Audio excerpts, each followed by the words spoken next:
Welcome back to Wild Encounters. I'm here with Scott once again, and we are in here with some radiated tortoises, kind of the smaller cousin of the Galapagos tortoise. First of all, tell me about these tortoises we have right here. Well, these are radiated tortoises. They're a critically endangered species from the island of Madagascar. Okay. And the reason they're endangered now is because people eat them for food. And they're so endangered, we think that within the next 5 years, they will be extinct in the wild and only exist in captive populations like this. Oh, wow. So definitely an animal that you're going to help increase the population once again. Absolutely. And this particular animal right here and 5 of her mates out here actually came from a restaurant in Hong Kong in 1982, and they were confiscated by the British authorities. They were getting ready to go into the soup pot, literally.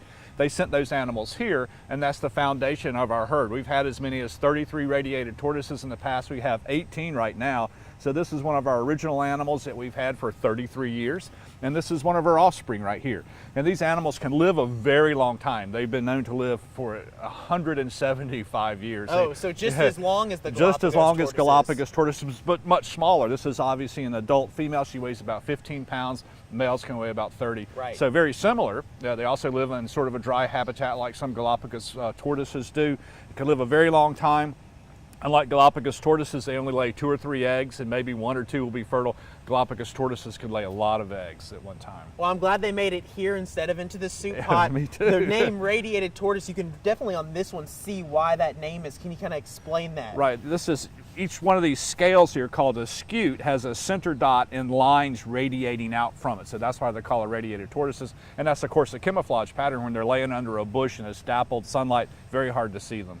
All right, so they obviously probably eat some vegetation. What kind of stuff do these tortoises eat? Well, they eat just about everything. We've only found one plant they don't like to eat, and that's azalea flowers and azalea leaves, but they eat everything else. Bamboo, oak leaves, grass, mushrooms, and lots of produce. So we let them eat, whatever they want. And they do like meat every once in a while, so in the form of carrion. So if they came across a dead bird or something like that, really? they will gladly eat that to get some extra protein.